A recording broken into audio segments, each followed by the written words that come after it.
বক্তব্য শুনতে শুনতে অনেকটুকু অনেক আমরা বোরিং হয়ে গেছি। একটু গান শুনি। হ্যাঁ,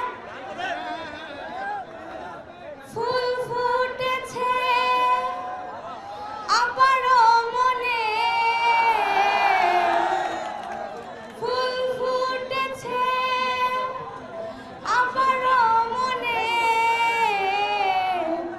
ট্রাম বাবার কত যে আপন, দেখা না দিলে আপা কথা কইও না, দেখা না দিলে আপা কথা কইও না।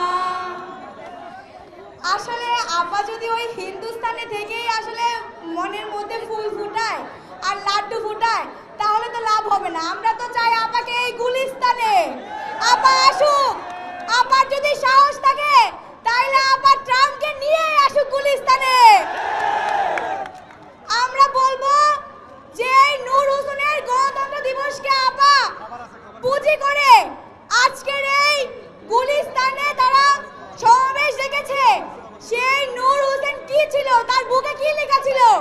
স্বৈরাচার নিপাত যাক।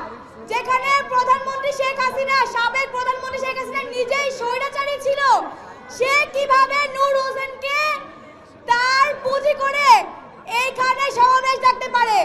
আসলে আওয়ামী লীগ আর তার ছাত্র সংগঠন ছাত্রলীগ তাদের কোনো লজ্জা শরম নাই বলে তারা এখনো পর্যন্ত এইভাবে এইখানে সমাবেশ ডাকতে পারে। আমার মনে হয় তাদের আসলে এই বাংলাদেশে আর কোনো জায়গা হওয়ার দরকার নাই। আমি আসলে বলতে চাই আপা, আপনার কর্মীরা সত্যি বিরিয়ানির পাগল, না হলে আপনি এখনো দিল্লিতে বসে থাকা সত্ত্বেও তারা বিরিয়ানির লোভে গুলিস্তানে সমাবেশ ডাকে। সত্যি বলতে হবে আপা, আপনার বিরিয়ানির অনেক স্বাদ।